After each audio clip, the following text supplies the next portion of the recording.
Hi there, and welcome to another episode of the English Talk community. I'm Julia, and as always, I'm so happy to have you here with me. If this is your first time tuning in, let me tell you what we do around here. This podcast is a space where we practice real-life English together, not just vocabulary or grammar rules, but the kind of English you actually need and use in everyday situations. And today we're going to dive into something you've probably experienced before. Maybe something that made your palms sweat a little or made your voice shake just a bit. Let me ask you this. Have you ever felt nervous ordering food at a restaurant in English?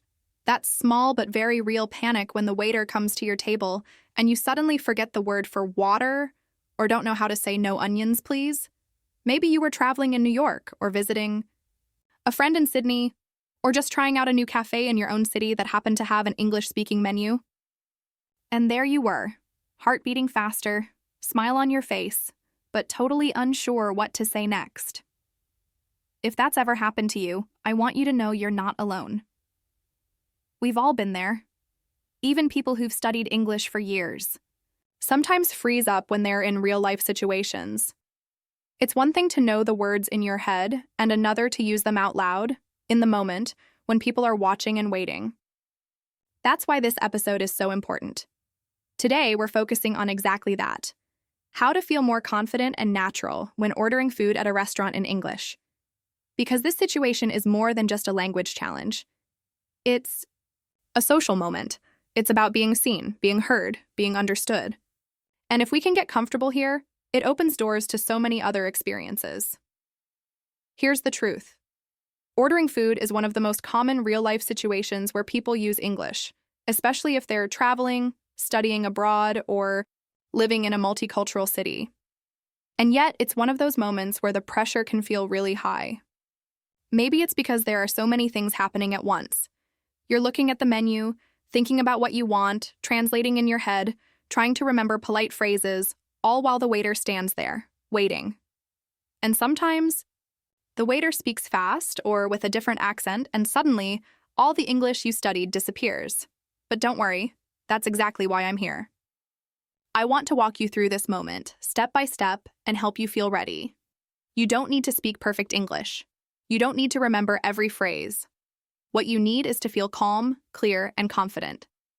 You need to have a few useful expressions in your pocket, and more importantly, the courage to use them, even if your voice shakes a little. Because fluency doesn't come from perfection. It comes from using the language again and again in real situations like this. Before we begin, I want you to imagine something. Close your eyes, just for a second, unless you're driving, of course. And picture yourself walking into a restaurant. Maybe it's a cozy little spot in London, or a busy diner in Chicago, or a beachfront cafe in Cape Town. You sit down, open the menu, and smile at the waiter who comes over. You feel calm. You know what you want. And when it's time to speak, the words come out easily.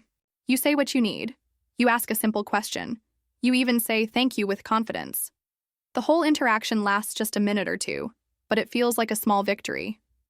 That's the feeling I want you to have by the end of this episode. Now, before we jump into the steps and examples, I'd love to ask you for a small favor. If you find value in what we're doing here, if these episodes help you feel a little more confident in your English, a little more connected, a little more ready to speak, please take a moment to like this episode and subscribe to the podcast. It may seem like a small action, but it really makes a big difference. It helps other learners find us, and it shows me that this kind of content is helpful to you. We're building a global community of English learners, from Sao Paulo to Seoul, from Istanbul to Rome, and every like, every subscription helps this community grow.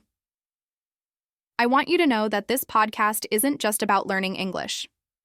It's about feeling less alone on your journey. Because I know how hard it can be to learn a new language, the frustration, the embarrassment, the feeling that everyone else is doing better than you. But here's the truth. Everyone struggles. Everyone has moments of doubt. And yet everyone can improve, especially with the right support, the right mindset, and the right practice. That's what we're doing here together. I want you to listen to these episodes and feel like you're not just learning. You're practicing. You're living the language. You're preparing yourself for real moments like sitting down in a restaurant and saying, with clarity and confidence, I'd like the grilled chicken, please. Simple words, but powerful. And when you say them without fear, without rushing, without overthinking, you're not just ordering food, you're taking a step toward fluency. So, if that sounds like something you want, more ease, more confidence, more real-world English, stay with me. You're in the right place. You're doing something great for yourself by showing up today, by listening, by engaging with your learning. And even if you're just listening quietly while washing dishes or walking to work, your brain is working. You're learning through rhythm, through exposure, through stories. You're building your confidence without even realizing it. I want to keep this space as real and honest as possible. I'm not here to give you lists of vocabulary you'll forget tomorrow. I'm here to help you use the English you already know, to activate it, to trust it, and to grow it. I'm here to tell you that you don't need to memorize 100 new words to speak better English. You just need to use the simple words more often, with more intention, in real moments. Like when you're hungry, and you're looking at a menu, and all you want is to order a sandwich without feeling awkward. So let's do that together. Let's take this common, everyday moment, ordering food, and turn it into a confidence-building experience. Because the more you practice this, the more natural it becomes.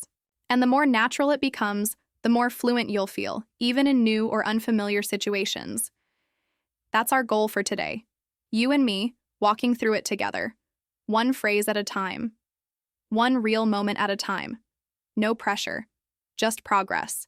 Let's get started. Before we dive deeper, I want to take just a short moment to share something that really matters to me and to all of us here at the English Talk community. If you've been enjoying this episode so far, if you're already feeling like this is the kind of space that helps you learn English in a way that feels real and useful, I'd love to invite you to support this project in the simplest way possible. By subscribing to the podcast and liking this episode. I know you've probably heard this kind of message before, and maybe sometimes it just sounds like part of the routine. But here it's a little different, because what we're building isn't just a podcast, it's a community. A global, supportive, growing community of English learners and language lovers who want to speak with more confidence and connect more deeply with the world around them. And your support, your small action right now, helps make that happen. When you subscribe, when you hit like, it tells the platforms that this kind of content is valuable. It helps others, people just like you, find this podcast. People who might be struggling with the exact same challenges you've faced. People who feel a little nervous ordering food in English, or who hesitate when they want to speak up, or who've been learning on their own and are looking for something real to connect to. Subscribing isn't just about you, although it is a gift to yourself, because it keeps you connected to the kind of content that can truly help you grow.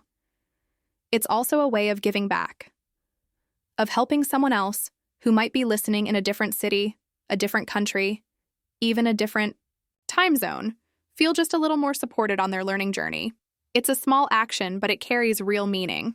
And the truth is, you're already part of this community, just by listening, just by showing up today, just by being curious and open and willing to improve.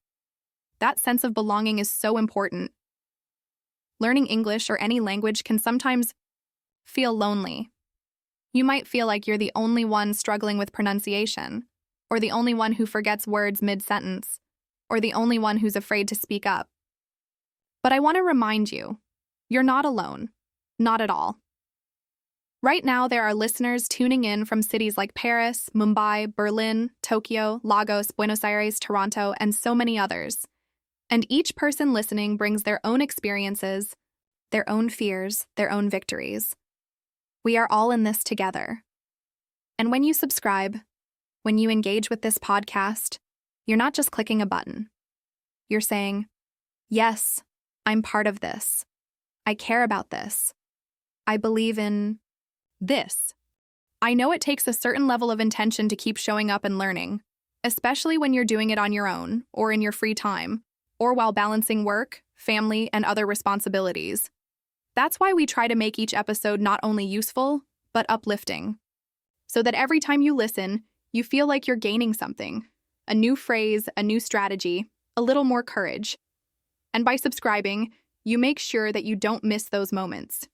You make sure that every week there's something fresh and helpful waiting for you, something that fits into your daily life, something you can apply right away. And when you like the episode, when you take 2 seconds to tap that little button, it's more than just encouragement for me. It's a signal to the world that this kind of learning matters. That confidence in English isn't about tests or textbooks, it's about real experiences. About speaking up when you're ordering dinner, or introducing yourself in a meeting, or asking someone for directions. These are the moments that matter. And when more people can find this podcast, more people can learn to face those moments, with less fear and more trust in themselves. So here's my gentle request, from me to you. If this episode is helping you, if you're nodding your head or smiling or thinking, yes, I've felt that too, take a second now and subscribe. Hit like. Be part of the reason this content reaches someone else who needs it. Let's grow this community together and make sure no English learner feels like they have to figure everything out on their own. You have no idea how much of a difference that one action can make. It tells the algorithm that this isn't just background noise. It's meaningful, it's supportive, it's something worth sharing. And to me, that's what learning is all about. Not just what you know, but who you're learning with and who you're helping along the way. I created this podcast because I believe in a different way of learning English, one that's human, warm, real, and empowering. One that meets you where you are and walks with you toward where you want to be. Not through pressure or perfection, but through practice, patience, and progress. And I believe you belong here. That you have a voice that matters. That your English is worth improving, not just for fluency, but for expression, connection, opportunity. So go ahead, click subscribe, like the episode, and feel good knowing you're not just helping yourself, you're helping others too. You're becoming part of something meaningful, something growing, something kind. And I'll be here with you each step of the way. I still remember the first time I tried ordering food in English outside my home country. I was in New York City, completely jet-lagged, slightly overwhelmed by the energy of the streets, and absolutely starving.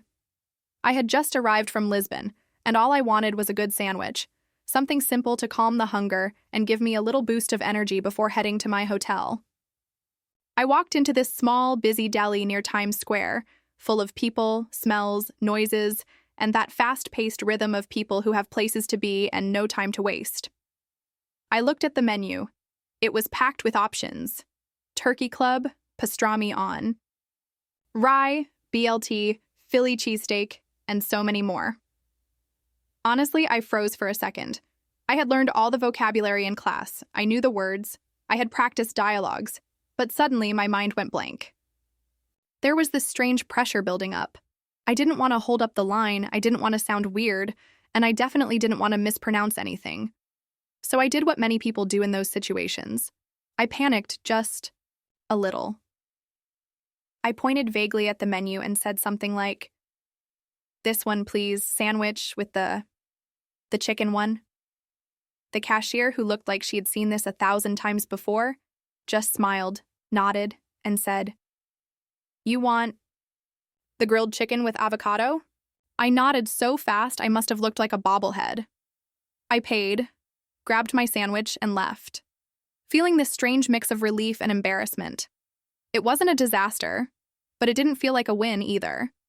And the funny thing is, that small moment stuck with me. Not because I made a huge mistake, but because I realized something important. Knowing English words is not the same as feeling comfortable using them in real situations, especially when you're under pressure, when people are waiting behind you, or when you're not sure how polite or direct you should be.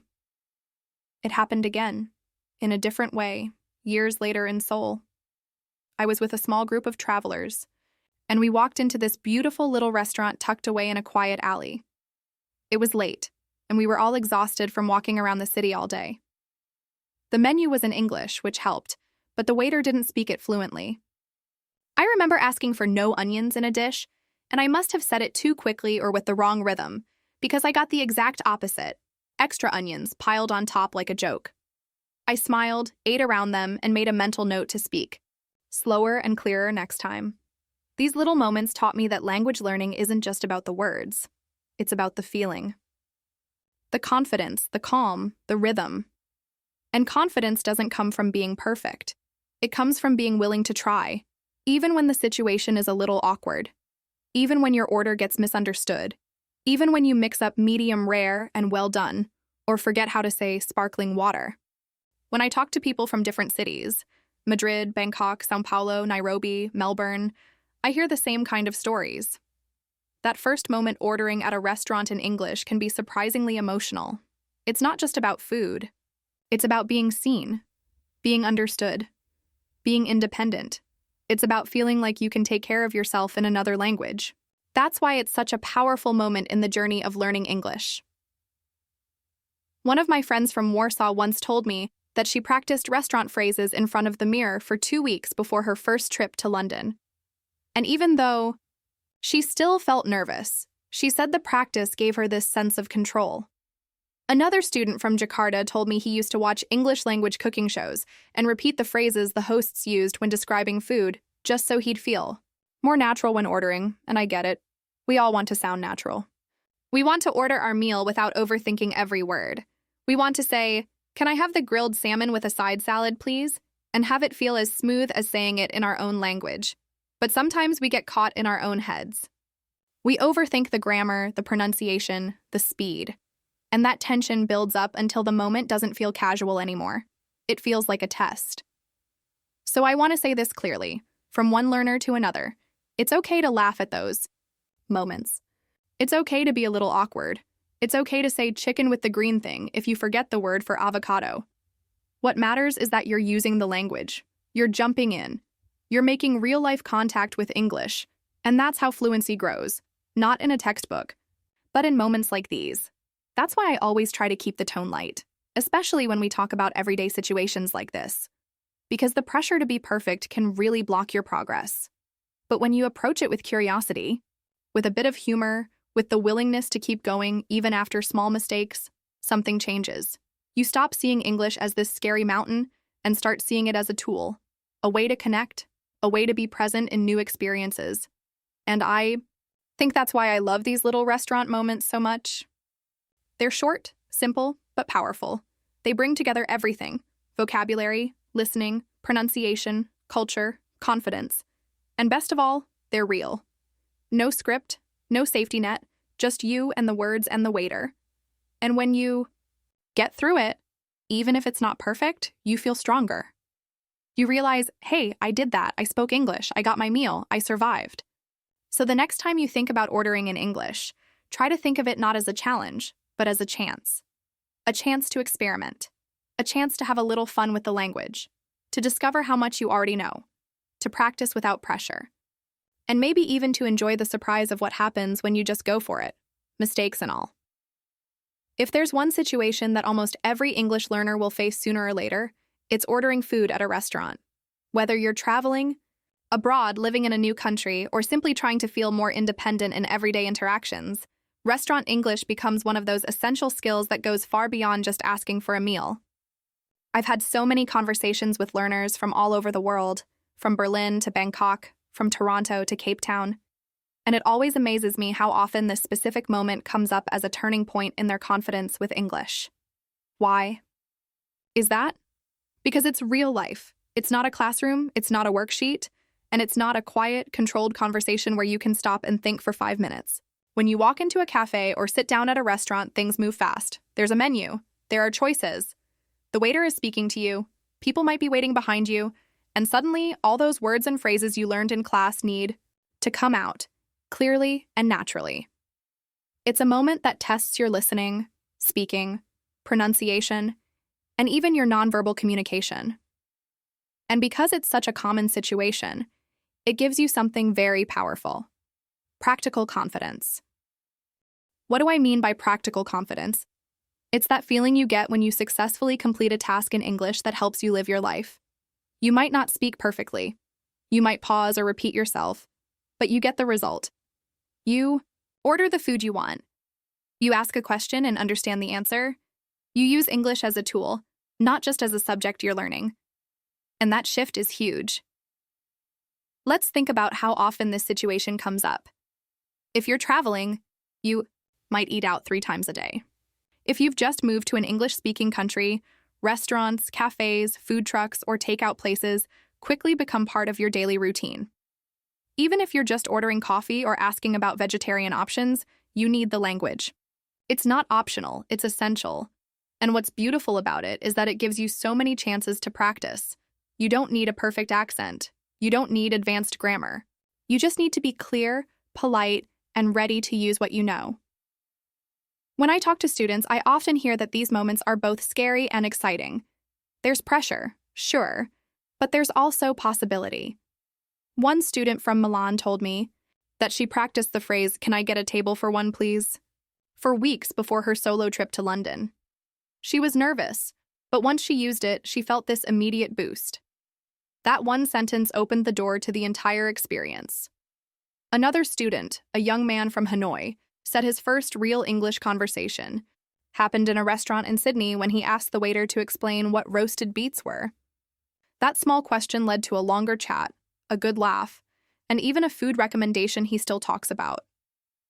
What I love about these examples is that they show how restaurant English isn't just about food, it's about interaction. It's about connection. You're talking to people, you're asking for something you want, and you're navigating a social situation. That's what real communication is. And once you realize that you can do it in one context, like ordering lunch, it gives you the courage to try it in others. Suddenly, you're not afraid to ask for directions, or to start a small conversation with a shop assistant, or to call and make an appointment. It's a domino effect. One confident moment leads to another. Another important thing to understand is that restaurant English helps you practice many different types of language. There's the vocabulary, words like appetizer, entree, rare, gluten-free, to go. There are the questions, like, what do you recommend? Or, does this contain nuts? There's polite language, like, could I have? I'd like, would you mind? There's listening comprehension, especially when someone is explaining the menu or asking about your preferences. And there's pronunciation, because saying water in different accents can lead to very different outcomes. So every restaurant visit becomes a language workout. And yet, it doesn't feel like studying. It feels like life. I remember a conversation I had with a woman from Buenos Aires. She told me that after learning English for 2 years, she still didn't feel confident speaking. But one day, while visiting Chicago, she decided to challenge herself. She went to a local diner and promised herself she wouldn't use any Spanish, even if she got stuck. She ordered breakfast, asked for a refill on her coffee, and thanked the waitress. When she walked out, she felt like a completely different person. Not because she spoke perfectly, but because she realized she could handle it. That's the power of using English in a real practical setting. One of the reasons restaurant English is so powerful is because it's repetitive. You'll hear the same questions over and over. Are you ready to order? For here or to go? Would you like anything else? That repetition helps build fluency. The more you hear and use these phrases, the more automatic they become. You stop translating in your head and start responding naturally. And once that starts happening, English becomes less of a barrier and more of a bridge, a way to move through the world with more ease and more confidence. So if you're someone who still feels nervous when it's time to speak English in public, especially in situations like ordering food, I want you to know that you're not alone. It's one of the most common challenges out there. But it's also one of the best places to start. It gives you a goal you can actually reach. You can practice the phrases, you can prepare the vocabulary, and you can go out and test it in the real world. It's a safe challenge and not too long. Not too complicated, but full of useful language. I've seen people transform just by practicing this one skill. I've watched shy learners from Prague turn into confident customers at a cafe in Dublin. I've seen people from Istanbul, Manila, and Johannesburg take their first steps toward fluency just by mastering how to order a simple meal. That's why I believe restaurant English matters so much. It's not just a lesson, it's a life skill, it's a confidence builder, and it's something you can use almost anywhere in the world. Let me introduce you to someone I think you're going to connect with. His name is Alex. He's a graphic designer from Paris in his early 30s, someone with a great eye for detail and a love for simplicity. He's been working with international clients for years, most of them online, so although he's used to reading and writing in English, he hasn't had many opportunities to actually speak it in real-life situations. In fact, until recently, he had never really had to use English face-to-face. That changed when his company sent him to London for a week-long design conference. It was exciting, of course, but also a bit terrifying. Alex wasn't worried about the work part. He knew the design software, he knew how to present his ideas, and he had prepared his slides with extra care. His real worry was something much more basic. It was eating out. That may sound simple to some people, but for Alex, it wasn't. He told me later that when he thought about going into a restaurant, reading a menu in English, talking to a waiter, and ordering a meal, all while trying to appear confident, it made his stomach turn. It wasn't about the food. It was about the fear of not understanding, or worse, being misunderstood. What if he said the wrong thing? What if they asked him something he didn't catch? What if he froze? The week before his trip, Alex decided to do something about it. He didn't want to feel helpless in such a basic situation, so every evening after work he sat down with his laptop and searched for restaurant dialogues in English. He found YouTube videos, blog posts, short listening exercises, and even a few role-play scripts. He wrote down common phrases in a small notebook he could carry with him. "Can I see the menu, please? I'll have the chicken sandwich. Could I get a glass of water? Do you have any vegetarian options?" These weren't long or complicated sentences, but they gave him structure. They gave him a plan. On his first evening in London, after checking into his hotel near Paddington Station, Alex went for a walk. He had skipped lunch due to the flight and was feeling both tired and hungry. He passed a few restaurants but didn't feel ready. The menus were outside, but he didn't stop to read them. He kept walking, rehearsing lines in his head. "I'll have the soup, please. Can I get this to go?" He imagined the waiter's questions and practiced how to respond.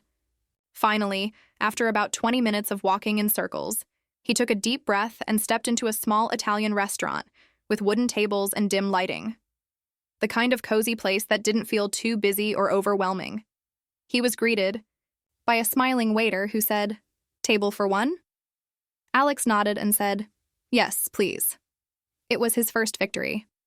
He sat down, opened the menu, and immediately realized he didn't recognize every dish.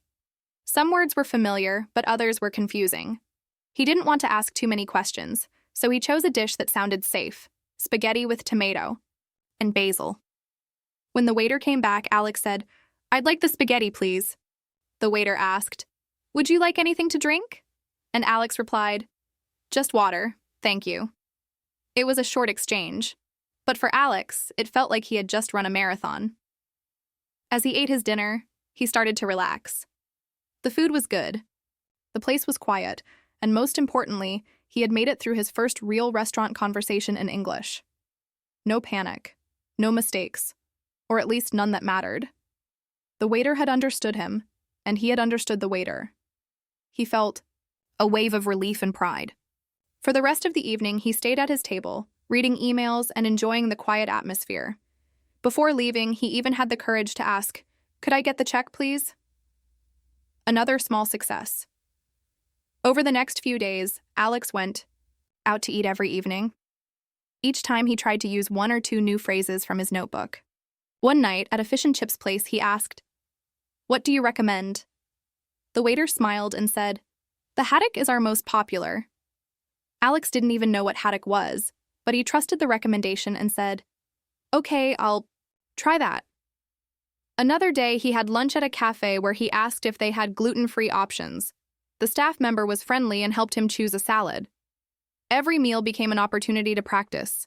Every interaction made him a little more comfortable.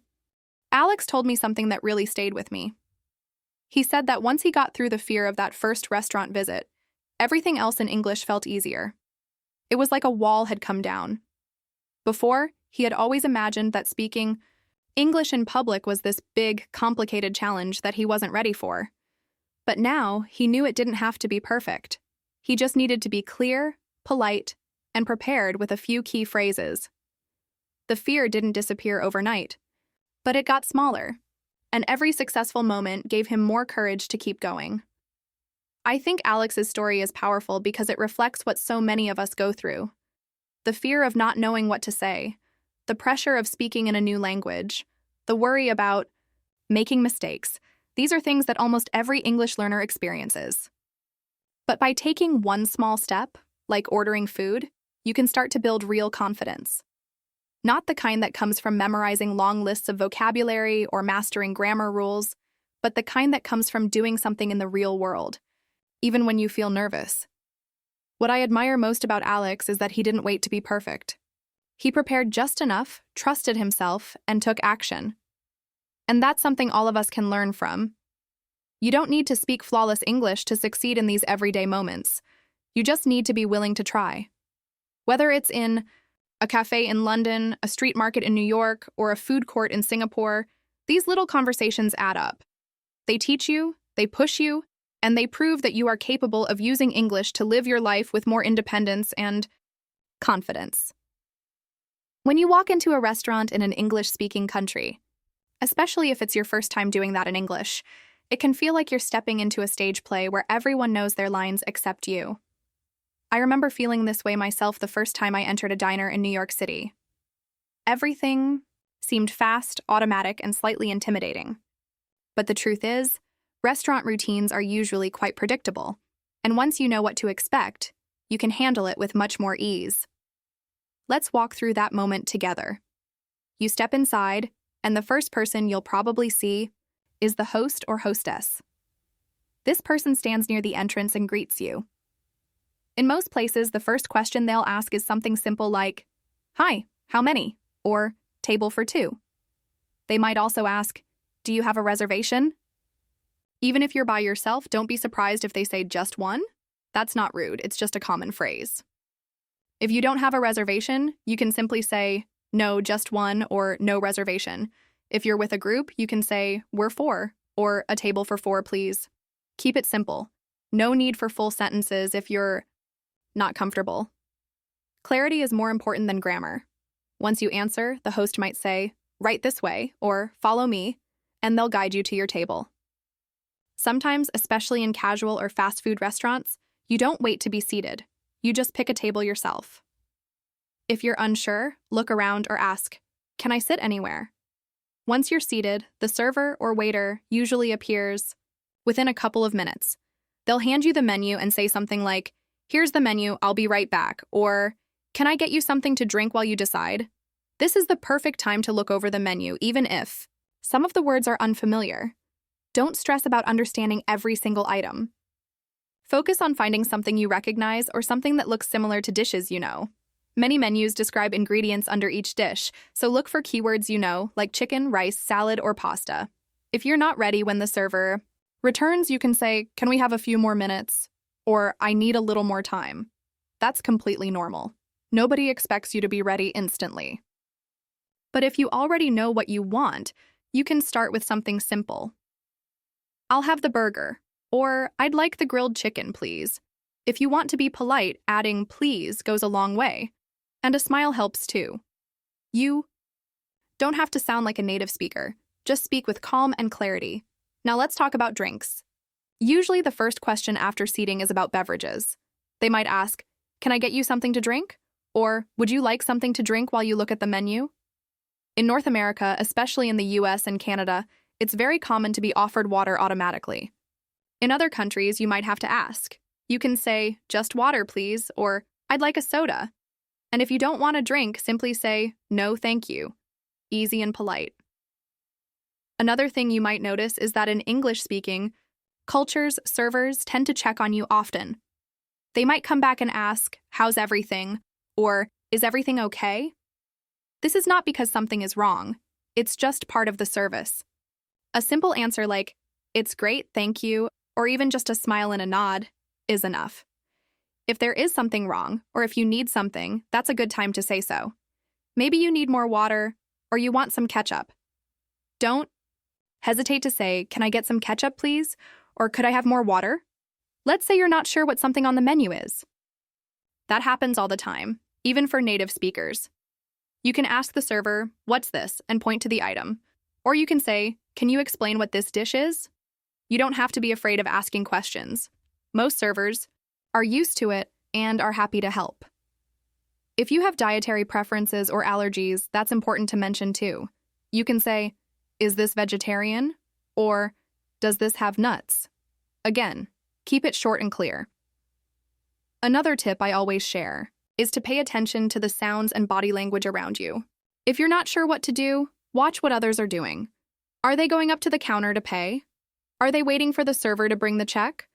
Are people ordering at the counter or from the table? Every place has its own system, especially in casual dining spots or cafes. Some places bring the bill to your table, while in others, you might need to go up to the cashier. Speaking of the bill, when you're done eating, you might want to ask for it. In the US or Canada, you can say, "Can I get the check, please?" In the UK, it's more common to say the bill, so "Could we have the bill, please?" works well too. If you're in a hurry, you can add "when you get a chance" to make it more polite. For example, "Could I get the check when you get a chance?" That softens the request. Finally, it's good to know what's included. In some countries, the service charge is added to the bill. In others, tipping is expected. If you're not sure, it's okay to ask, "Is service included?" You might see it printed on the bill too. And if you're paying by card, they might bring a card reader to your table, or they might direct you to pay at the front. Don't be afraid to ask, "Do I pay here or at the front?" All of these little steps, from walking in the door to paying for your meal, are part of the experience. And once you go through it a few times, it becomes familiar. You'll know the rhythm, the phrases, and the expectations. The key is not to let fear stop you. You don't need perfect English. You just need the basics and the courage to speak. Watch the people around you, speak slowly, and trust that you're learning more with each experience. Every meal you order in English is a step toward confidence. When you're at a restaurant and English isn't your first language, one of the most empowering things you can do is rely on a few clear and polite phrases that help you express what you need. You don't have to memorize complicated sentences or worry about sounding like a native speaker. All you need is confidence and some simple, reliable expressions that work in most situations. Today, I want to go through some of the most useful phrases you can use from the moment you walk into a restaurant until the moment you leave. Let's start with the first moment, entering the restaurant. One of the most common things you'll say right away is how many people are in your group. A phrase like, "A table for two, please," is perfect. It's short, clear, and polite. You can change the number based on your group. "A table for four, please," or "Just me, thanks." Sometimes the host will ask, "How many?" or "Do you have a reservation?" And a good answer could be, "No reservation, but a table. For three, please." Once you're seated, if you haven't received a menu yet, you can say, "Can I see the menu, please?" It's polite and direct. If you want to ask about a specific type of menu, like the drinks or the desserts, you can say, "Do you have a drinks menu?" or "Can I see the dessert menu, please?" These kinds of phrases are simple but very helpful when you're not sure how the service works. When it's time to order, there are a few go-to phrases that make everything easier. The classic one is, "I'd like," followed by the name of the dish. For example, "I'd like the chicken salad," or "I'd like the spaghetti, please." This phrase is polite and flexible. You can also say, "Can I have the grilled salmon?" or "I'll have the soup of the day." These phrases are used all the time by native speakers, and they sound natural without being complicated. If you're still deciding and the server comes to take your order, you can say, "I need a few more minutes, please." It shows that you're being polite while also giving yourself more time. When you're ready, you might say, "I'm ready to order," or simply look up, smile, and say, "I'll have the..." That's a very common way to start your order. Now, maybe there's something on the menu you don't understand. It happens to everyone, including fluent speakers. Don't worry about that. If you want to ask for an explanation, you can say, "What is this dish?" or "What's in the chicken curry?" You can also point to the item and say, "Can you tell me what this is?" Most servers are happy to explain. If there's something you don't want in your dish, you can say, "No onions, please," or "Can I have it without cheese?" Some people have dietary needs or allergies, and it's important to mention those clearly. You can say, "I'm allergic to nuts," or "Is this dish vegetarian?" If you follow a special diet, you can ask, "Do you have gluten-free options?" or "Is there a vegan choice?" Saying it in a calm and clear way is what really matters. You don't have to explain your whole life story. Just keep it simple and direct. Let's say you want to customize your order a bit. Maybe you want a salad instead of fries. A good phrase would be, "Can I have a salad instead of fries?" Or is it possible to change the side dish? If you want your food prepared a certain way, like without salt or with the dressing on the side, you can say no salt, please, or can I have the dressing on the side? It's always better to ask than to stay quiet and receive something you don't want. Once your food arrives and everything is fine, it's nice to say something to the server, especially if they check on you. You can say, everything's great, thank you, or it's delicious. If you need something else, like more water, you can say, could I have more water, please? Or can I get another napkin? These small interactions build your confidence and make the whole experience smoother. Sometimes the food might not be right. Maybe they brought you the wrong dish or you found something missing. Stay calm and polite. You can say, excuse me, I think this is not what I ordered, or I asked for it without cheese. The important part is to stay friendly and clear. Most people will fix the issue quickly if you communicate respectfully. When you're finished eating, you might want to ask for the bill. In the US or Canada, people usually say, can I get the check, please? In the UK or Australia, could I have the bill, please, is more common. Both are correct. You can also say, we're ready to pay, or could we pay, please? If you're splitting the bill, say, can we split the bill? Or we'd like to pay separately. If you're paying by card and the server brings the card machine to your table, they might ask, would you like to add a tip? If you want to, you can say yes and add the amount. If you're not sure whether to tip or how much, just remember that in many countries, 10 to 20% is common. You can ask, is service included, if you're unsure. As you leave, it's always nice to say, thank you very much, or everything was great, thanks. If you really enjoyed the food or the service, you might say, that was wonderful. Thank you. These final words leave a good impression and make you feel more confident in your English skills. So, let's review some of the key phrases that are really useful in restaurants. A table for two, please. Can I see the menu, please? I'd like the chicken salad. I need a few more minutes, please. What's in this dish? Is this vegetarian? No onions, please. Can I have a salad instead of fries? Everything's great, thank you. Can I get the check, please? Can we split the bill? Thank you very much. Each of these phrases can be used with a smile and a relaxed tone. You don't have to worry about saying them perfectly. What matters is that you speak with confidence and clarity. You can practice them at home, say them out loud to yourself, or even write them down and bring a small note with you the next time you go out to eat. Every little step like this brings you closer to using English naturally and comfortably in everyday life. When I think about how powerful simple communication can be, I always remember Haruto's story. Haruto is a young photographer from Tokyo, full of energy, always carrying his camera and capturing the world through his unique perspective. He had been dreaming of visiting New York City for years. He loved the street style, the energy of the city, and of course, the food culture. So when he finally got the chance to spend 2 weeks in New York for a photo exhibit, he was thrilled. But, like many people learning English, he had one major concern: speaking. Haruto had studied English in school like most students in Japan, and he could understand quite a lot. He could read menus, understand signs, and follow conversations when people spoke slowly. But speaking, that was something else. He told me he felt stuck, like he knew the words, but couldn't find the courage to say them. He was afraid of making mistakes, of not being understood, or of embarrassing himself in front of native speakers. His first evening in New York, Haruto walked around the city in awe, taking pictures, soaking in the atmosphere. But when he felt hungry and stepped into a small, cozy burger place near Brooklyn Bridge, that's when the nerves kicked in. He looked around and noticed the place was buzzing with locals. The menu was written above the counter and people were ordering fast. He hesitated. He thought about turning around and leaving.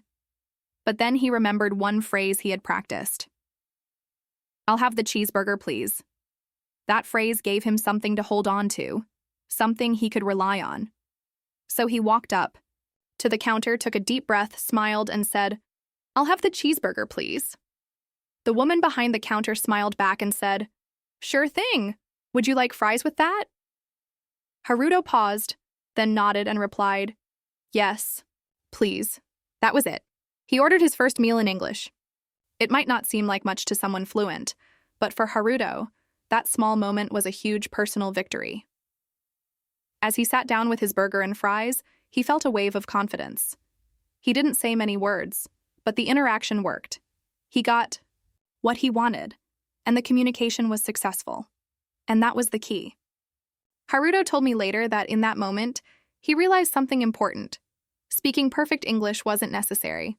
What mattered was being clear, polite, and willing to try. The fear of speaking disappeared a little bit, replaced by a sense of possibility. For the rest of his trip, Haruto made a point of using simple English phrases. He carried a small notebook where he had written down a few essential expressions. Can I have? Where is the nearest subway? How much is this? I'm from Tokyo. Just those few lines helped him feel prepared. Every time he used them, he gained more confidence. He said it was like unlocking a door. Each phrase opened up a new experience. One day, he was walking through Central Park and stopped at a food cart. He wanted to try a hot dog, a classic New York street food. He looked at the options and simply said, "1 hot dog, please." "No onions." The vendor smiled and gave him a thumbs up. Again, simple, clear, and successful. And when he went to a small cafe in Soho, he tried a longer sentence. "Can I have an iced coffee with milk, please?" The server repeated it to confirm, and Haruto smiled because he understood every word. What Haruto learned in New York wasn't grammar rules or new vocabulary lists. He learned that speaking English isn't about being perfect. It's about being understood. It's about having the courage to say something, even if you're nervous. It's about connecting. And that mindset changed everything for him. When he returned to Tokyo, he told his friends that traveling to New York didn't just improve his photography, it improved his confidence. He started speaking English more often, even at local cafes that served tourists, offering to help when foreign. Visitors seemed confused. Haruto's story is a reminder that language is a tool. It doesn't have to be flawless to work. Think about it. How often do you speak your own language perfectly? Probably not always. We pause, we make mistakes, we repeat things. That's normal. So when you're learning English, especially in real situations like ordering food, focus on being practical and kind to yourself. Use simple sentences. Smile, make eye contact. And most of all, don't be afraid to speak. The more you try, the more you realize that most people are patient and helpful. They want to understand you. They appreciate the effort you make. Haruto told me that after a few days in New York, he actually started to enjoy ordering food in English. It became a fun challenge. He even started experimenting with new phrases like, "What do you recommend?" or "Can I get it to go?" He was still learning, but the fear was gone. And I think that's something many of us need to hear. The fear of making mistakes can be stronger than the challenge of the language itself. But the truth is, every mistake you make is a step forward. Every time you try, you improve. Haruto didn't speak perfect English, but he communicated, he ate, he explored, he connected with people. He used English in the real world, and it worked. So if you're listening to this and you feel like you're not ready to speak English in public, remember Haruto. Remember that a young photographer from Tokyo came to one of the busiest cities in the world and used simple, clear English to enjoy his trip. And if he can do it, so can you. Keep practicing those key phrases. Say them out loud. Try them in a cafe, at a food truck, or even with a friend. Little by little, you'll build your own confidence, just like Haruto did. And one day, without even realizing it, you'll be the one telling the story of how you used English. Not perfectly, but successfully. And that's what real progress looks like. One of the most important things I want you to take away from today's episode is this. Asking questions at a restaurant is not only okay, it's expected. It shows that you care about what you're eating, and it's a perfectly natural part of dining out in English-speaking countries. I know that for many English learners, this can feel intimidating.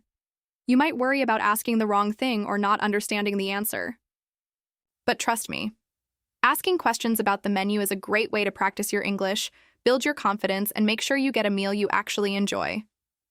Let's talk about how you can ask those questions simply and naturally. You don't need to use complicated grammar or long sentences. Clear and direct is always better. For example, imagine you're looking at a dish called spicy chicken bowl, and you're not sure if you'll like it. One of the easiest and Most useful questions you can ask is it spicy? Just those 3 words. Simple, polite, and clear.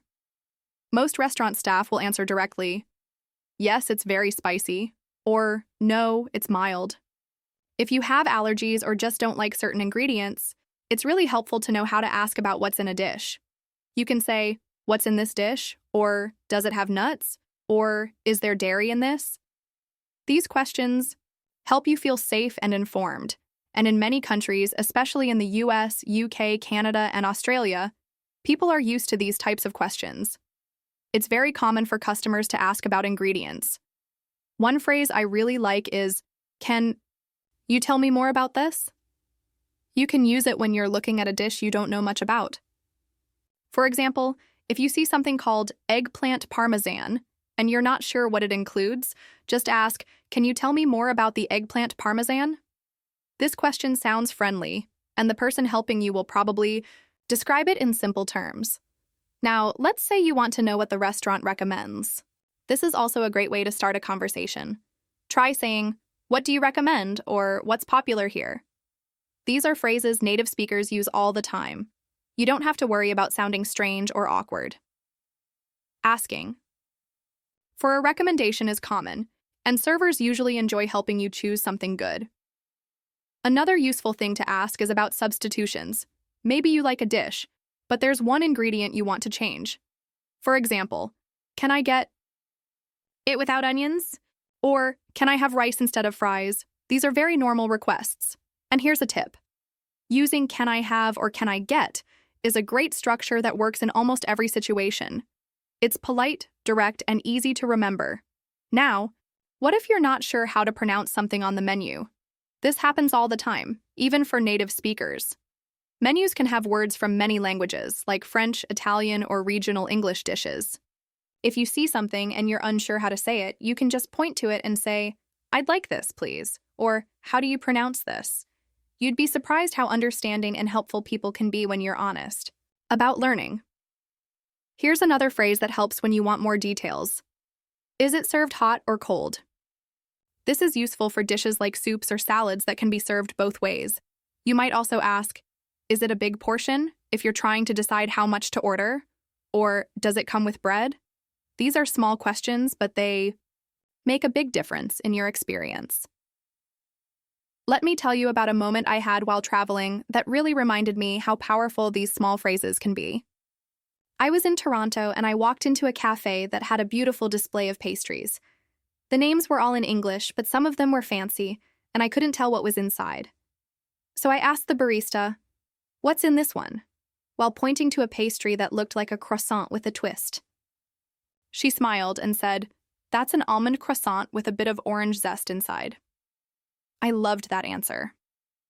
Just by asking that short question, I discovered something I really enjoyed. It's the same for you.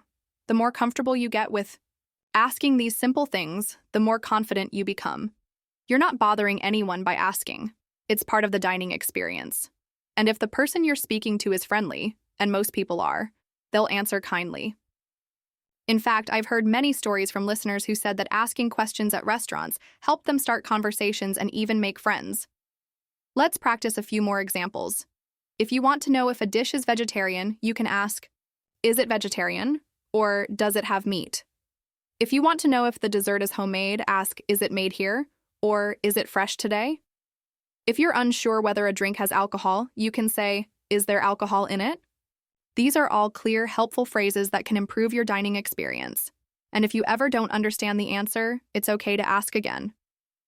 You can say, sorry, can you repeat that? Or, could you say that more slowly? You don't have to pretend you understood. Your learning and asking for clarification is part of that process. Many listeners tell me they used to avoid asking questions in restaurants because they didn't want to look unsure. But avoiding questions only makes things harder. When you ask, you take control. You get the information you need, and you show that you're actively using your English. So remember, the next time you're at a restaurant and you're curious about the menu, go ahead and ask. Use the phrases we've talked about. What's in this dish? Is it spicy? Can I get it without? What do you recommend? These are real, practical, and effective ways to use English in daily life. You don't need perfect grammar. You don't need to speak fast. You just need to speak. And you can do it. When you walk into a restaurant, whether it's in New York, London, Sydney, or Toronto, you might already have an idea of what you want or what you don't want in your meal. Maybe you're allergic to something, or maybe there's just an ingredient you really don't like.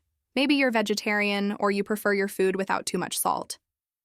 Whatever the case, one of the most empowering things you can learn as an English speaker is how to make special requests when ordering food. This skill is more than just practical. It's about feeling in control. When you can clearly communicate what you want, you feel more comfortable, more confident, and more relaxed in the whole situation. So today, I want to help you feel that kind of confidence. It doesn't take a perfect accent or a long sentence.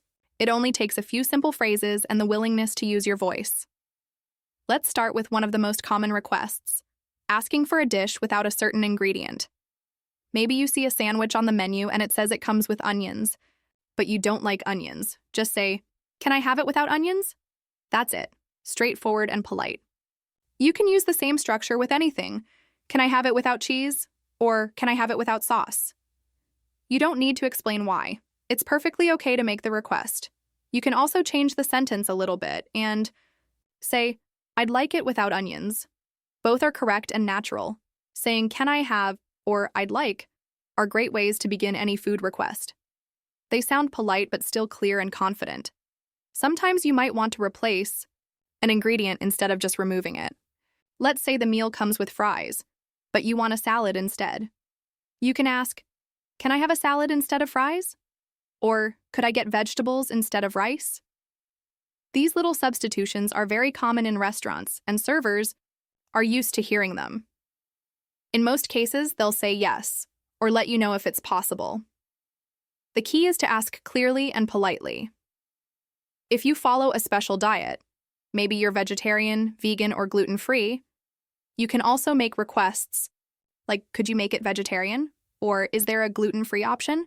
Or you can ask, "Can you make it without meat?" These questions are useful not only for your preferences, but also to help the kitchen understand how to prepare the dish correctly for you. I remember one time when I was in San Francisco, and I really wanted a vegetable soup. The one on the menu sounded great, but it had chicken broth. I asked, "Can you make it vegetarian?" And the server said, "Yes, we can make it with vegetable broth instead." That small question made my whole experience better, and I felt so glad I had asked. You can also make requests about how the food is cooked. Maybe you want your eggs scrambled instead of fried. Just say, "Can I have the eggs scrambled?" Or maybe you want your steak cooked medium. You can say, "I'd like it medium, please." Again, you don't need a long explanation. Just one clear sentence is enough. If you don't want salt or sugar, it's okay to say that too. For example, "Can you make it without salt?" Or "No sugar, please." If you're ordering a drink like coffee or tea, you can ask, "Can I have it without milk?" Or "With almond milk, please." These phrases are short, direct, and respectful, and they work in any restaurant, no matter how formal or casual. Here's another helpful one. "Can you leave that on the side?" Let's say your salad comes with dressing, but you prefer to add it yourself. You can ask, "Can you put the dressing on the side?" Or if your burger comes with ketchup and you're not sure if you want it, just say, "Ketchup on the side, please." This gives you more control over the flavors and ingredients. There's something really special about being able to customize your meal, even in a small way. It's a moment where you get to speak up and say, "This is what works best for me."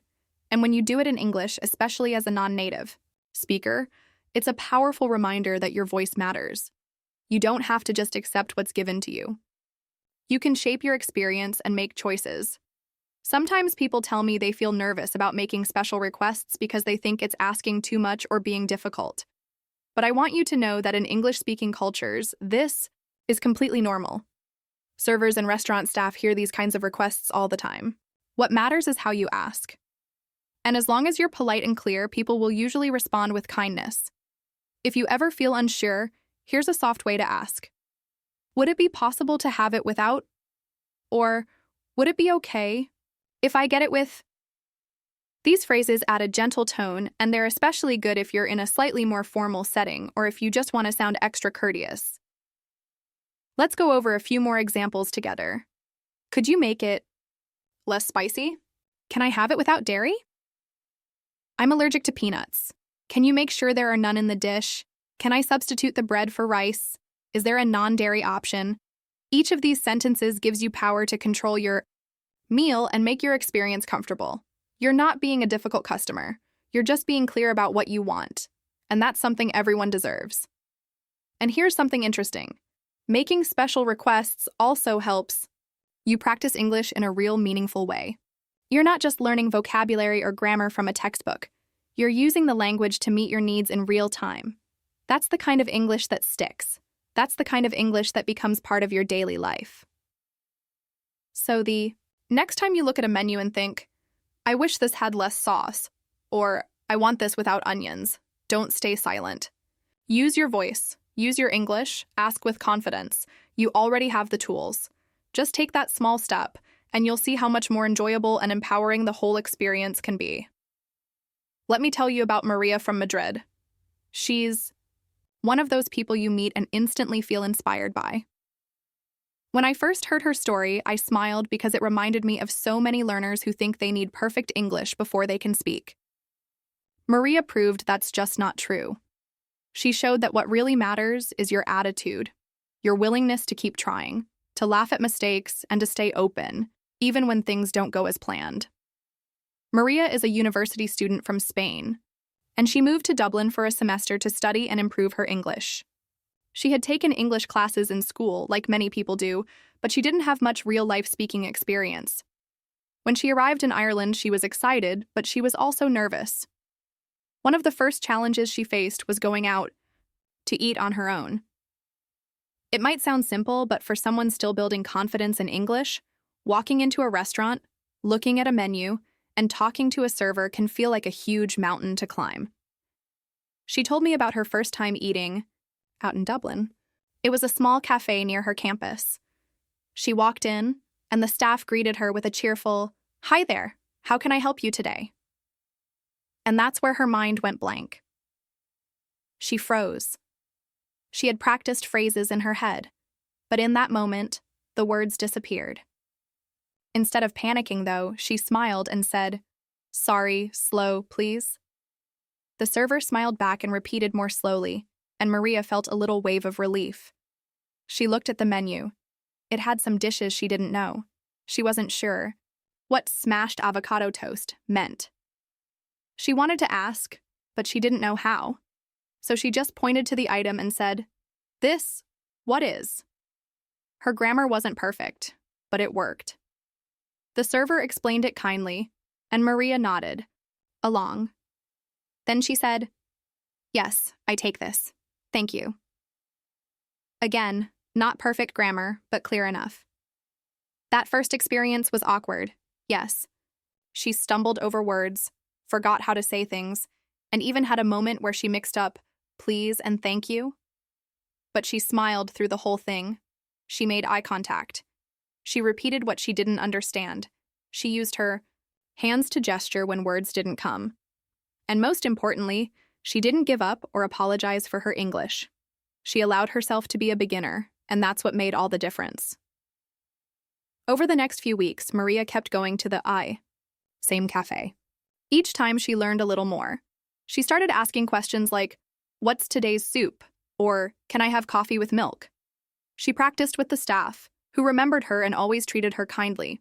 She told me that one of the most helpful things she learned was that it's okay to laugh when things go wrong. Once she tried to order bacon, but accidentally said baker, and the server looked confused. They both laughed, and Maria pointed at the menu. "Ah, bacon! Yes, sorry!" That moment stayed with her because it taught her that a mistake isn't a disaster.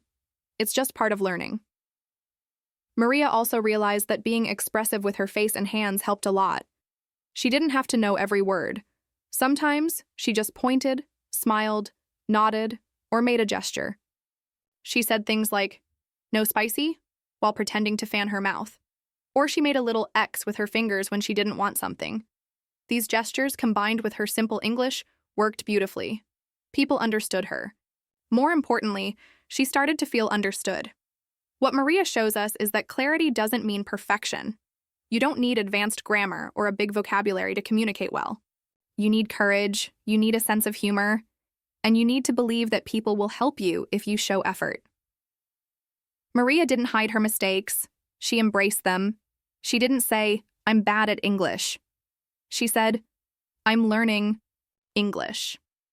That small change in mindset allowed her to keep going, day after day, getting better without fear. She told me that one of the best phrases she learned was, "Can you repeat, please?" At first, she felt embarrassed to ask someone to repeat, but then she noticed something. Every time she said that, people didn't get annoyed. They smiled, they slowed down, they helped her. That gave her confidence to ask more questions, to be more active in conversations, and to take part in her new environment. Maria also kept a small notebook with her. Whenever she heard a new word or phrase, she wrote it down. She didn't worry about spelling it perfectly. She just wanted to capture the sound or the idea. Later at home, she would look it up, practice saying it aloud, and try to use it the next day. She was building her vocabulary in a real, living way, not from a textbook, but from life. After 2 months in Dublin, Maria wasn't fluent, but she was fearless. She had moments where she still needed to pause and think, but she no longer froze. She would say things like, "How do you say," or "one moment, I think," and then continue. Her confidence had grown, not because she memorized everything, but because she gave herself permission to try, to fail, to laugh, and to learn. Her story reminds me of how powerful a positive attitude can be in language learning. We often focus so much on grammar and vocabulary that we forget about the human part, the emotions, the expressions, the courage to speak. Maria's English wasn't perfect, but her communication was effective. She connected with people. She made herself understood. And most importantly, she enjoyed the process. When I think about learners like Maria, I think about how many people are just one decision away from a breakthrough. One decision to speak even if it's not perfect. One decision to ask a question, to smile through a mistake, to come back the next day and try again. Maria's journey is a beautiful example of that. It's not about getting every word right. It's about showing up, being present, and being open to the experience. So if you've ever felt like you need to wait until your English is better, more advanced, more perfect, think of Maria from Madrid, standing in a cafe in Dublin, ordering her breakfast with a big smile, a little notebook in her pocket, and the courage to say, "Sorry, can you repeat that?" That's the kind of learner who goes far. One thing I really want to emphasize today is this. Making mistakes is absolutely normal. If you've ever felt nervous about speaking English because you're afraid of getting something wrong, you are not alone. I've seen this fear hold people back for years, and I understand where it comes from. But the truth is, mistakes are part of the learning process. You can't grow without them. And even better, there are simple, natural ways to handle mistakes that won't make you feel embarrassed. In fact, they'll make you feel more in control and more confident. Let me start by telling you something I've noticed after years of working with English learners. The people who improve the fastest are not the ones who avoid making mistakes. They're the ones who learn how to recover from mistakes without letting the moment ruin their confidence. That's what we're going to focus on now. How to stay calm and kind to yourself when you slip up, and how to use simple phrases to keep the conversation flowing smoothly, even when something goes wrong. Imagine this situation. You're at a restaurant and you want to order grilled chicken. But instead you say, "I want the fried chicken," because you confused the words. A moment later, you realize your mistake. What do? First, take a breath. There's no need to panic. This is your opportunity to practice correcting yourself in a natural, friendly way. You can say, "Sorry, I meant the grilled one." That's it. That one little sentence helps you fix the mistake clearly and shows that you're aware and in control. Another great phrase is, "Let me say that again." It gives you a reset. If you're halfway through a sentence and you suddenly feel like you've mixed things up, you can simply smile and say, "Let me say that again." Then start over. Native speakers do this all the time. We all trip over our words sometimes, even in our first language. There's no reason to expect perfect flow every time you speak English. Sometimes your listener might look confused, or they might not understand you the first time. That can be uncomfortable, but you don't need to take it personally. Instead, just use a phrase like, "Sorry, did I say that right?" Or, "How do you say?" These are powerful because they show curiosity and a desire to communicate. Better, not fear or shame. People are usually kind when they see that you're trying. Another helpful strategy is repeating yourself more slowly, especially if you think you spoke too fast or mumbled. You can say, "Let me say it slowly," and then repeat what you said. For example, "Can I have the chicken pasta?" Let me say it slowly. Chicken pasta. This helps the listener understand you better and gives you a moment to refocus. It also shows confidence, not the kind of confidence that comes from being perfect, but the kind that comes from being okay with imperfection. Here's something I tell my students all the time. Don't apologize too much. A simple sorry is fine when you make a mistake, but you don't need to say, "My English is bad," or "I'm terrible at this." That kind of language doesn't help you. It only makes you feel smaller. Instead, say something like, "I'm still learning," or "Let me try again." These phrases keep you in a learning mindset and remind you, and the person you're talking to, that you're doing your best, and that's enough. Sometimes you'll realize you said something wrong a few seconds later. That's perfectly okay. You can say, "Actually, I meant," and correct yourself. For example, "Actually, I meant without cheese." This kind of correction is very common in conversation. It shows that you're thinking about your words and that you're willing to adjust. People respect that. No one expects you to get everything right the first time. One technique that really helps is smiling when you make a mistake. It might sound silly, but smiling puts you, and the other person, at ease. It turns the moment into something light and human.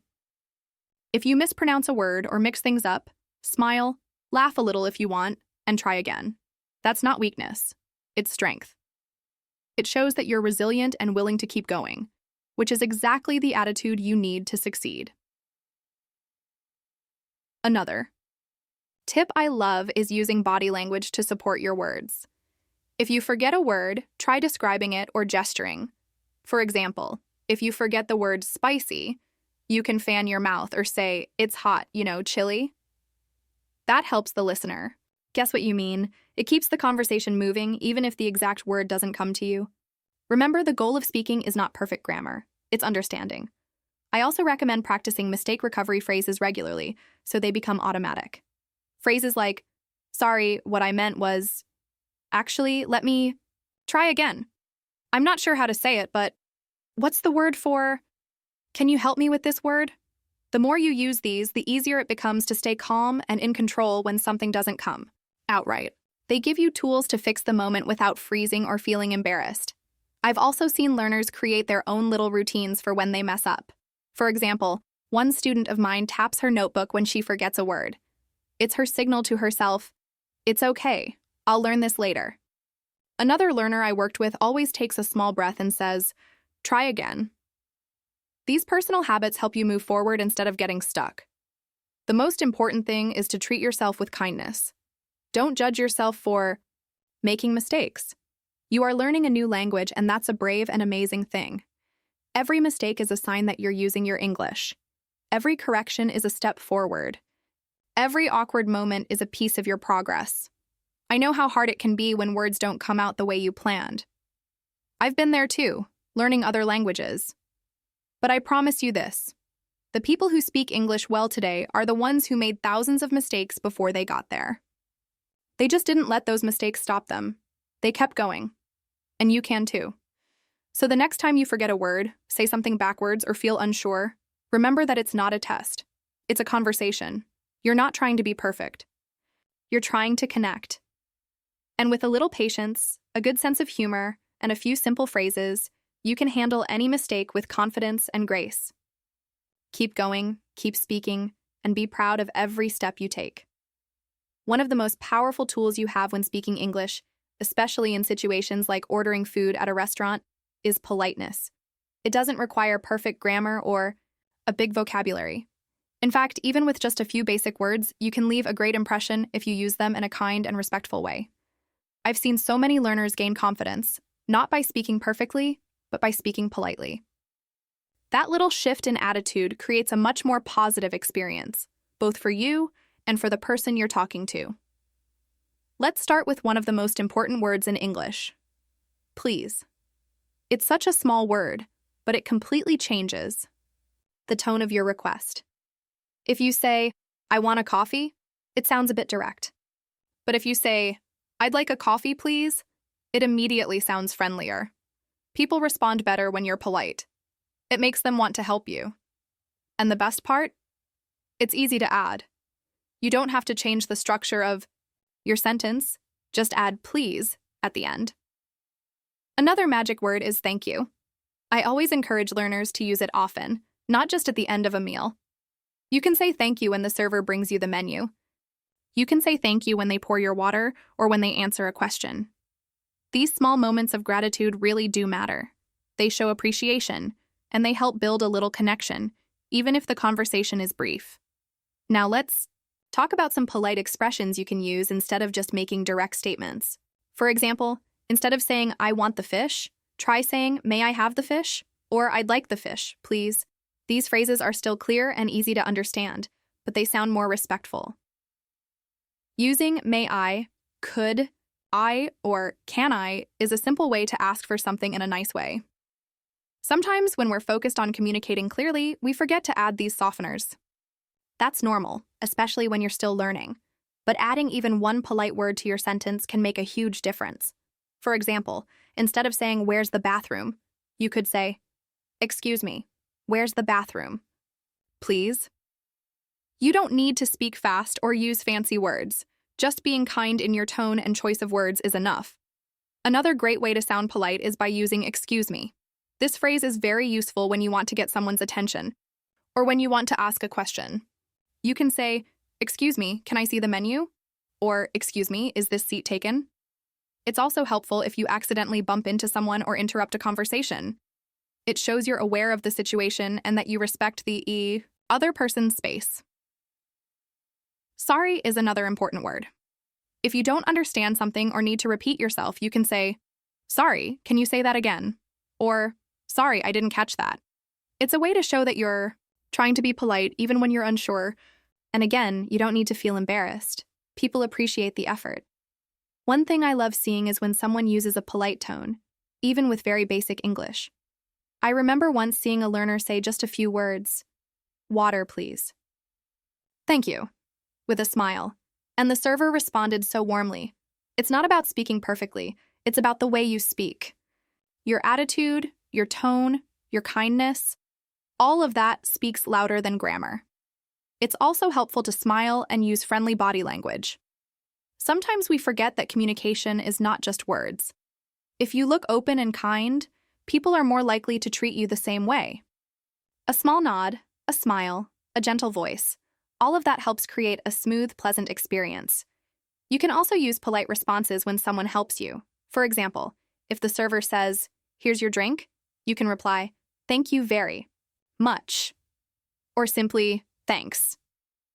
These quick moments of interaction build your confidence because you're not just surviving the situation, you're actively engaging in a positive way.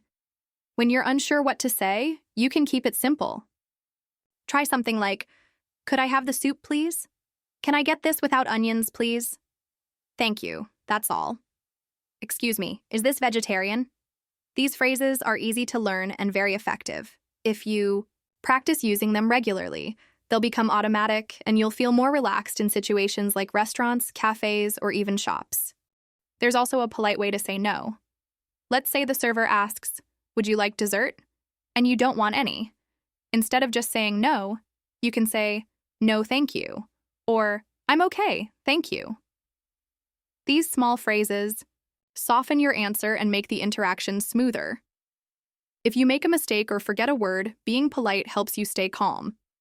You can say, "Sorry, I forgot the word," or "Can you help me with this word, please?" Being polite shows the listener that you're trying, and most people will respond with patience and encouragement. Another expression I really like is, "Would you mind?" It's a very polite way to ask for something. For example, "Would you mind bringing the check?" Or, "Would you mind if I sit here?" It's slightly more formal, but still easy to use. It shows respect and helps you sound thoughtful. One more thing to remember is that being polite isn't about being overly formal or stiff. It's about showing respect in a natural, human way. You can still be yourself, still speak simply, and still connect with people through kindness. That's the heart of good communication, no matter what language you speak. Even if your vocabulary is limited, these polite words and phrases can carry you through most everyday situations. They give you structure, and they give the conversation a tone of warmth and respect. I believe that when you speak with kindness, you build bridges. Even if your English isn't perfect yet. Politeness also helps you feel more confident, because it gives you something to focus on besides grammar or vocabulary. You might think, okay, I don't know every word, but I can be polite. That shift helps you move from fear to action, and with action, you grow. You become more comfortable. You enjoy the moment more. And that's what learning a language is really about. Let me tell you about Yusuf, an engineer from Cairo who recently traveled to Toronto for a work conference. Yusuf had always wanted to improve his English, especially when it came to real-life situations like ordering food at a restaurant. Before his trip, he felt nervous about speaking English in public, especially in restaurants where the conversation can be quick and sometimes confusing. But what really helped Yusuf was practicing with intention before he even left Cairo. He spent time preparing, practicing dialogues that he might hear or need to say, and that preparation made a huge difference. Yusuf told me that he would sit down every evening with a notebook and go through common restaurant conversations. He would imagine himself in a busy Toronto restaurant, hearing the host greet him, listening for the server to ask what he wanted to drink, and thinking about how he would respond if he wanted to change something in his order. He didn't just memorize words. He practiced how to say things naturally, with the right rhythm and polite tone. This kind of practice gave him more than just vocabulary. It gave him confidence. He told me, "When I arrived in Toronto, I wasn't perfect, but I felt ready. It was like I had already been there before." One of the things Yusuf practiced the most was simple dialogues with friends. They would role-play a restaurant scenario, taking turns as the customer and the server. Sometimes they'd change the menu or add unexpected questions, like asking if a dish was spicy or if it had nuts, so Yusuf could practice asking questions and understanding answers. This kind of active, intentional practice helped him feel prepared for anything.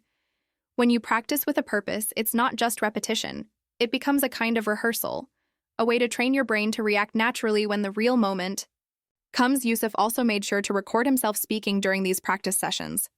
Listening to his own voice helped him hear what he was doing well and what needed improvement. He worked on slowing down when needed and on pronouncing certain words more clearly. He even noticed that practicing polite phrases like, "Could I please have the," or "Would you mind if I," helped him sound more relaxed and polite. When you add politeness, you feel more connected to the conversation and less stressed about making mistakes. When Yusuf finally arrived at the restaurant in Toronto, he was surprised by how much easier it was to follow along. Because he had practiced different scenarios when the host asked, "How many for dinner?" he knew exactly how to respond without hesitation. When the server came to take his order, he remembered the polite phrases he had practiced, and he was able to ask about the ingredients in a dish without feeling nervous. His preparation made the experience smoother, and even when there were moments he didn't fully understand, he wasn't afraid to ask politely for clarification.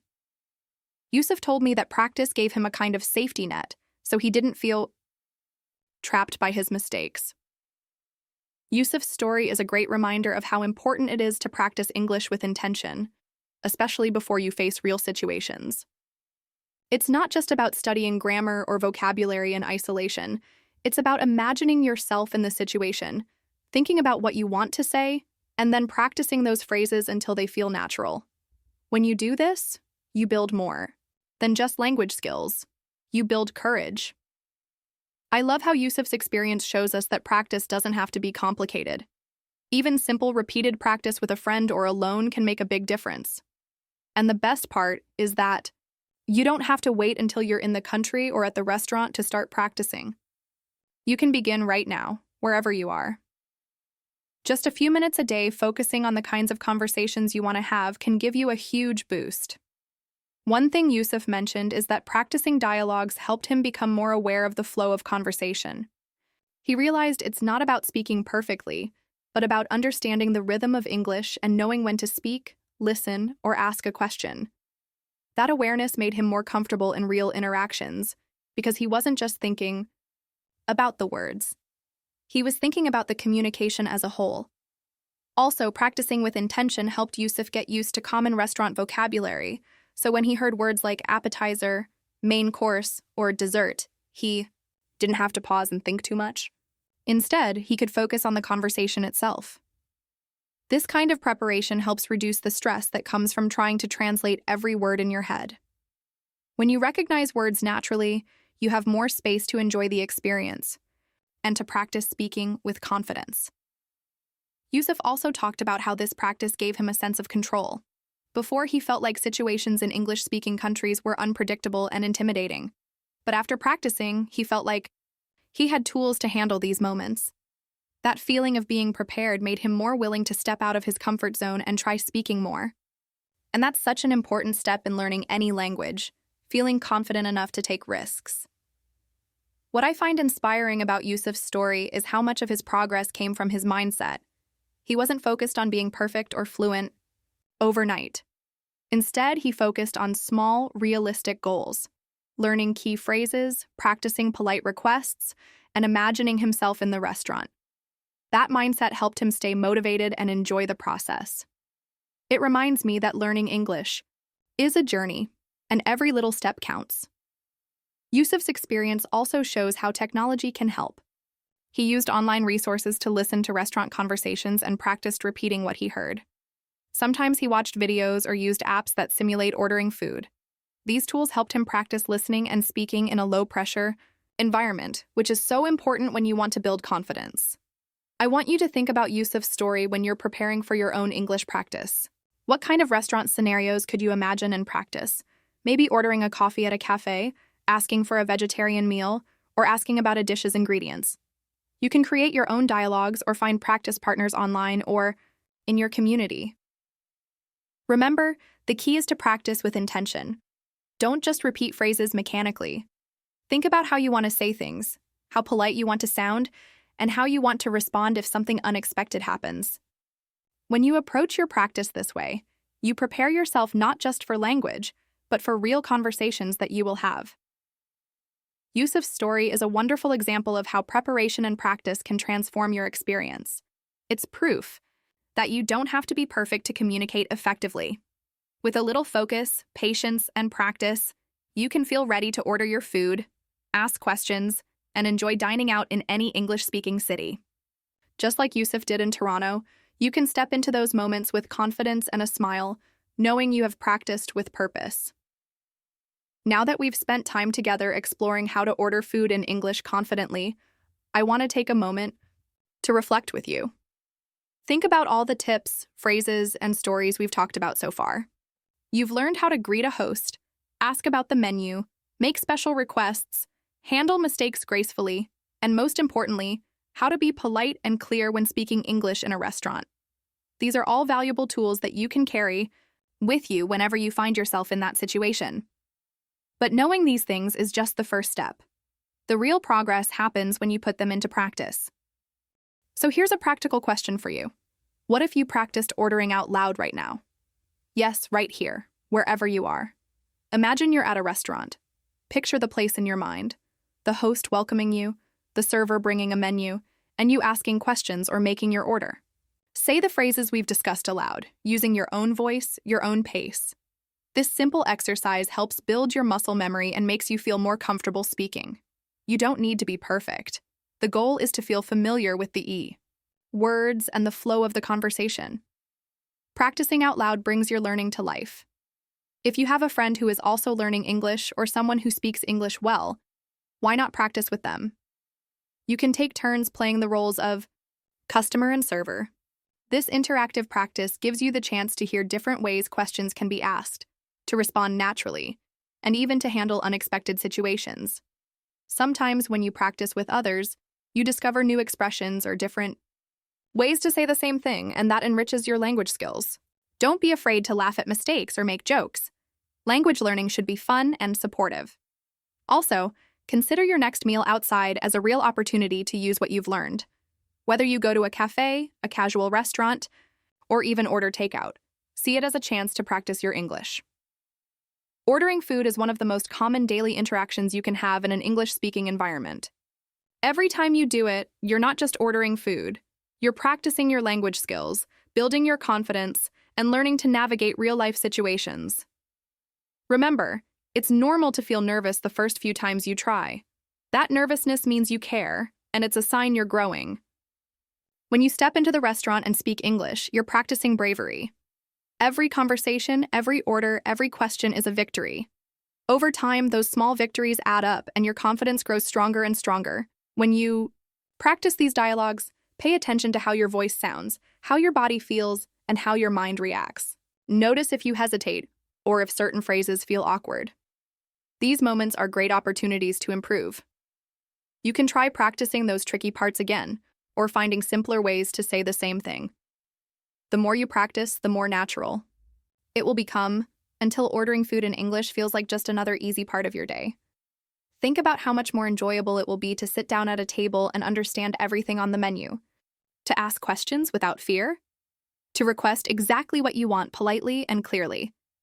This kind of independence opens doors not only in restaurants, but in many other parts of your life. Being able to communicate in English boosts your confidence in travel, work, and social situations. It connects you to new people and new experiences. I want to encourage you to keep a small notebook or a notes app on your phone where you can jot down new words or phrases you hear when you're out. Maybe you overhear a conversation in a cafe or see a dish on the menu you didn't know before. Writing down those new words helps you remember and use them later. When you review your notes regularly, you build a stronger vocabulary that fits your real-life needs. Also, don't forget to listen to native speakers whenever you can. Whether it's through videos, podcasts, or conversations, hearing how people naturally order food and interact in restaurants will sharpen your listening skills. The more you listen, the more you pick up on natural expressions, intonation, and rhythm. These small details help your English sound more natural and fluent. And here's a little secret. Even if your English isn't perfect, your positive attitude and willingness to try make a huge difference. People appreciate kindness and effort. If you smile, say please and thank you, and try your best, you'll find that most people are patient and happy to help. Your courage to speak English will inspire others, and you might even make new friends along the way. So, as you get ready for your next meal out, try to view it as more than just eating. See it as a chance to practice, to experiment, and to grow. Think about what you want to say, imagine the conversations, and remind yourself that each experience brings you closer to your goal of speaking English confidently. Remember, learning English is a journey, and every step you take counts.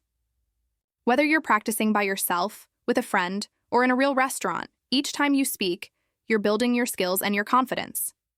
Keep your focus on communicating, not perfection, and celebrate every effort you make. I'm so proud of you for being here and for dedicating time to improve your English. Keep practicing, keep smiling, and most importantly, keep enjoying the process. Your next meal out is waiting for you, and it's a perfect opportunity to use everything you've learned.